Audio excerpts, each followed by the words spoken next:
જય માતાજી મિત્રો, ચલો આપણે નીકળી ગયા છીએ સરદારથી રૂપાલ જવા માટે। જોઈ શકો છો આ છે સરદાર રૂપાલનો રોડ। અમે જઈએ છીએ રૂપાલ વરદાઈ માતાજીના દર્શન કરવા માટે। ચલો મિત્રો, બ્લોગમાં બન્યા રહો। અમે પણ દર્શન કરીને તમને પણ દર્શન કરાવીએ મિત્રો। બ્લોગમાં બન્યા રહેજો। રૂપાલ ગામમાં એન્ટ્રી થઈ ચૂકી છે। હવે જોઈ શકો છો રૂપાલ ગામનો સીમાડો આવી ગયો છે। આગળ આવે છે 3 રસ્તા, એક જાય છે નારદીપુર અને આ છે પેટ્રોલ પંપ, એક જાય છે રૂપાલ રોધેજા। જોઈ લો મિત્રો, આ બધા પ્રજાપતિના સાપરા આવ્યા, મકાન આવ્યા। જોઈ શકો છો મિત્રો તમે। હવે આપણે રૂપાલ વરદાઈ માતાજીના મંદિરે પહોંચવા માટે તરસી રહ્યા છીએ। જો સામે મંદિર દેખાય છે, વરદાઈ માતાજીનું મંદિર છે, તો આપણે ત્યાં જ જવાનું છે મિત્રો। મારો ભાઈ એનો બાઇક ચલાવે છે અને હું પાછળ બેઠો બ્લોગ બનાવું છું મિત્રો। જોઈ શકો છો આપણે વરદાઈ માતાજીના મંદિરે આવી ગયા છીએ અને આપણે વરદાઈ માતાના અંદર પ્રવેશ કરી લીધો છે, ગ્રાઉન્ડના અંદર। જોઈ શકો છો મિત્રો, હવે આપણે બાઇક પાર્ક કરી દીધું અને બાઇક પાર્ક કરીને આપણે વરદાઈમાંનો જે ગ્રાઉન્ડ હતો એનો સીન લઈ લીધો છે।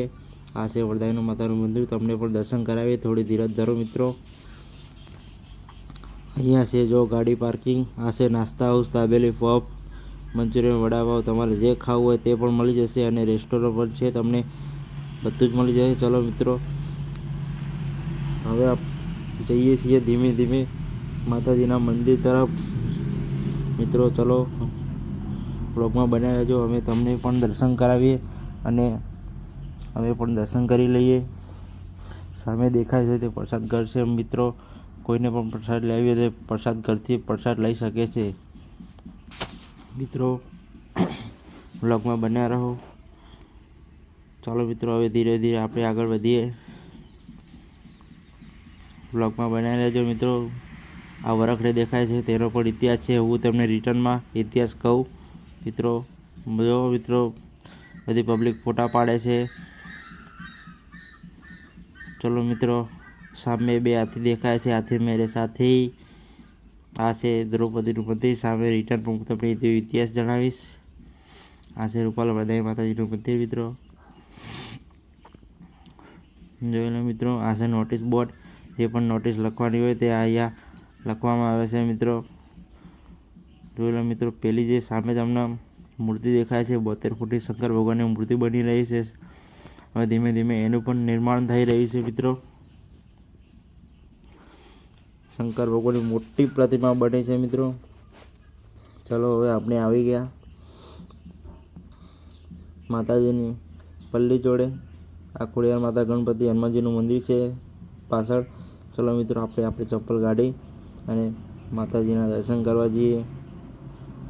ચલો મિત્રો, દર્શન કરી લેજો। આ છે વરદાઈ માતાજીની પલ્લી, જ્યાં ચૈત્ર સુદ પૂનમના દિવસે લાખો કરોડોનું ઘીનો અભિષેક થાય છે મિત્રો અને ઘીની નદીઓ વહે છે। આ માત્ર રૂપાલ એક એવું ગામ છે જ્યાં ઘીની નદી વહે છે।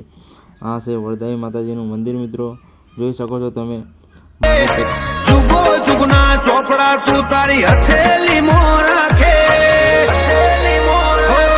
મારી ના પીને તારો નેડો વળી વળી તારા હો મુતાકે। હો મે મઢમો પગ મેલીએ સીધી અંતરમાં તું પોકે, મારા હકનું મારા લાભનું આગમ અમર જો ને ભોખે,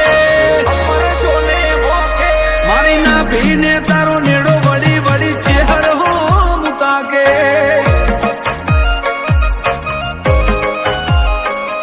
આ જીવ ગલવલ થાય જો હુદી ચેહર ને ના પાડું, જગત પાળવામાંથી રી તું આ ભલે ડાળું।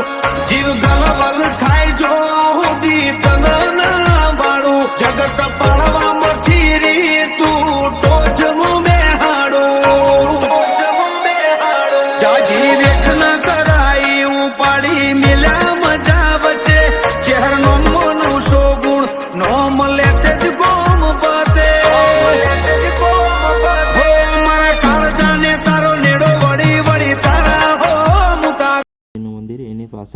આવેલું છે ખોડિયાર માતાજીનું મંદિર. ચલો મિત્રો બ્લોગમાં બનાવી દેજો. ખોડિયાર માના દર્શન કરીએ આપણે બધા ભેગા મળીને. જોઈ શકો છો મિત્રો લોકેશન પણ મસ્ત હશે ફોટોશૂટ માટે. ખોડિયાર માનું ત્રિશુળ પણ બહાર લગાવેલું છે ફોટોશૂટ માટેને. મિત્રો તમે બ્લોગમાં બન્યા રહો. ચલો આપણે ખોડિયાર માના દર્શન કરીએ મિત્રો. જોઈ શકો છો મિત્રો અંદર કામકાજ સાફ સફાઈનું ચાલુ છે એટલે આપણે બહારથી જ દર્શન કરી લીધા. પણ જય ખોડિયારમાં એવામાં જ આપણને કંઈક આગાહીવાન એવા અંબાલાલ કાકા જોવા મળી ગયા. એટલે આપણે પણ ખૂબ ખૂબ ધન્ય થઈ ગયા એમને જોઈને. એમની સાથે ફોટો પણ પડાવ્યો, એમની સાથે વાતચીત પણ કરી.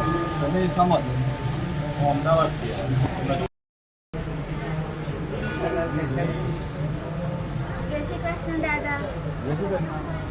વર્ષો પહેલા તમે ઘેર આવેલી અમે છું. તમને ટીવીમાં જોઈએ છીએ. અમે તો અહીંયા અંબોડના છીએ પણ તમારી બાજુમાં પેલા પંચોલી બ્રાહ્મણ. બહુ વર્ષો થઈ ગયા. તમે યંગ હશો એ વખતે તો કદાચ છે. તો કેમ આયા હતા કહું આપણે ગાયત્રી નહીં એક્સપાયર થઈ ગયા યોગના એ વખતે અહીં જતા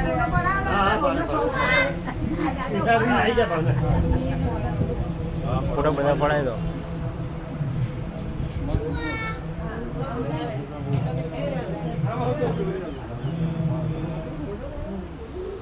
તારે હું ખાસતો અમે 2 કલાક બેઠા હતા. અને તમારા હતા ને મૂર્છણમાં હતા. મૂર્છણ પિયર હતું તમારા. એ બાજુવાળા હતા ને એ બા લઈને આવ્યા હતા મને તમારા ઘરે. અને નતું કર્યું? જો મિત્રો બધી પબ્લિક એમના જોડે ફોટા પડાવવા ઘણી બધી આવી છે. આપણે પણ ફોટો પડાવીને હવે ધીમે ધીમે આગળ ચાલવા લાગે કે આપણે પણ ઘરે જવાનું મોડું થતું હતું. એટલે જયેશભાઈ આગળ હતા કે ચાલો ચાલો મોડું થાય છે. હું કહું હાલો તાને હવે અંબાલાલ કાકાને જય માતાજી કહીને આપણે નીકળી ગયા. જોઈ શકો છો મિત્રો આપણે અંબાલાલ કાકાને મળી લીધા. કોઈ ના જોયા તો જોઈ લો. વરદાઈ માતાજીના મંદિરે આવ્યા હતા અને આપણે ધીમે ધીમે હવે આગળ જઈએ છીએ. એક અમને ઇતિહાસ કહેવાનો બાકી છે. આ વરખડી આ છે દ્રૌપદીનું મંદિર. એની પાછળ છે વરખડીનું ઝાડ. ત્યાં પાંડવોએ વિસામો કરેલો. 5 પાંડવ અને દ્રૌપદી સતી કહેવાના. જોઈ શકો છો મિત્રો તેમના આ પવિત્ર વરખડીનું વૃક્ષ. આ વરખડા વૃક્ષમાં માતાજીની આજ્ઞાસર પાંડવોએ અજ્ઞાતવાસ દરમિયાન તેમના શસ્ત્રો તથા અસ્ત્રો છુપાવેલા છે. આ વૃક્ષ પાંડવો ચાલીનું માનવામાં આવે છે. એવું માનવામાં આવે છે કે મિત્રો આ વૃક્ષ પાંડવો દ્વારા વાવેલું છે. મિત્રો જોઈ શકો છો કેટલો સુંદર નજારો છે. અત્યારે તો બરોબર પણ રાતે તો એટલો સુંદર દેખાય છે ને ના પૂછો વાત મિત્રો. એકવાર તમને રાતનો પણ નજારો બતાવ્યો છે મિત્રો. ચલો રાતનો નજારો જોવા માટે તમે અમને સબસ્ક્રાઈબ કરી દો. વેલકમ. Thank you. તમારો ખૂબ આભાર મિત્રો.